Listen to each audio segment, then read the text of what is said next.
কোথায় আছো ভাইয়া? তুমি তাড়াতাড়ি নিউ মার্কেটে চলে এসো। তোমার ভাইয়া ওর তো নাই। চলো চলো চলো, কই গেল? ভালোবেসে যাবো গো যতদিন বাঁচব। হে সোনা তুমি জেনে রাখো তা বলে তো দিয়েছি। আপনি ঠিক আছেন? হ্যাঁ পরি, ঠিক আছেন আপনি? হ্যাঁ আমি ঠিক আছি। তোমাকে দেখার পর আমি একদম সুস্থ হয়ে গেছি। কাপুরি, তোমার নাম কি? পুষ্প। বাহ কি সুন্দর নাম। তোমাদের বাসা কোথায়? জেলা হলুদ মসজিদের পাশে আমাদের বাসা। হ্যাঁ, রাকিব হোসেনের নাম বললেই যে কেউ চিনবে। আমার বাবা অনেক ফেমাস। ঠিক আছে আমি আসবো কিন্তু। আসসালামু আলাইকুম। ওয়ালাইকুম আসসালাম। আপনারা? আমরা এদিক দিয়ে যাচ্ছিলাম, ভাবলাম যে আপনাদের সঙ্গে পরিচিত হয়ে যাই। মানে? মানে আপনি রাকিব সাহেব তো? হ্যাঁ। আমি জিসানের আম্মা। কোন জিসান? জিসান আমার ছেলে, সুন্দর ছেলে। আমি আপনাদেরকে এখনো চিনতে পারি নাই। আঙ্কেল চেনার কথাও না, কিন্তু আপনি আমার শ্বশুরকে চিনবেন। উনি হচ্ছেন বাগেরহাট জেলার দায়রা জজ মঈন আহমেদ। ও হ্যাঁ, উনি তো নামি দামি ব্যক্তি, ওনাকে তো চিনি, মানে পরিচয় নাই, নাম শুনেছি। আর আপনি? উনি আমার স্ত্রী, আমি ব্যারিস্টার জিহাদ আহমেদ। হ্যাঁ আমার হাজবেন্ড। ও আচ্ছা। আসলে আপনি তো আমাদেরকে চেনেন না, সেই জন্যই তো পরিচিত হতে এলাম। কিছু মনে করবেন না, পরিচয় পর্বটা আমরা ভেতরেই সারি। ভেতরে আসবেন?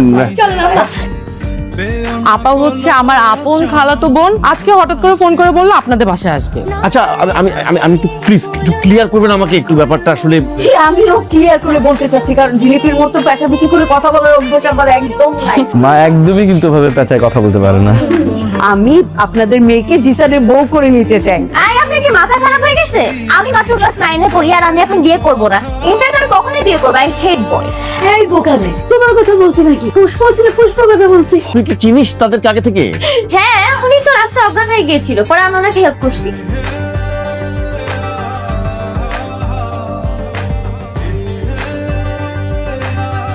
আপনি কি একটু কথা কম বলেন? চিনাম, আমার আপনার সাথে একটু ইম্পর্টেন্ট কথা আছে।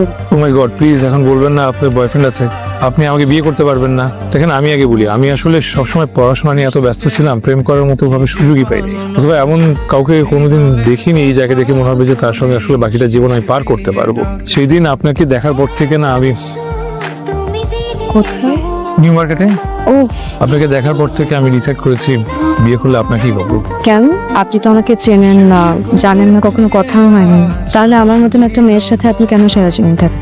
দেখেন প্রেমের অভিজ্ঞতা আমার নেই, প্রেমে পড়লে কেমন অনুভূতি হয় সেটাও আমি ঠিক জানি না, কিন্তু আপনাকে দেখা মাত্রই আমি মনে মনে কবুল বলে ফেলেছিলাম। এটা কি উপরওয়ালার একটা ইশারা মনে করতে পারে?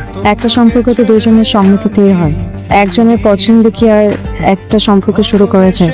সম্পর্ক শুরু করতে দুজনের সম্মতি প্রয়োজন। এখন যদি আপনি বলেন ইতিমধ্যে আপনার কোনো সম্পর্ক আছে, তাহলে আমার এই প্রেমের গল্প শুরু হওয়ার আগেই বিচ্ছেদে পরিণত হবে। না, আমার কোনো সম্পর্ক।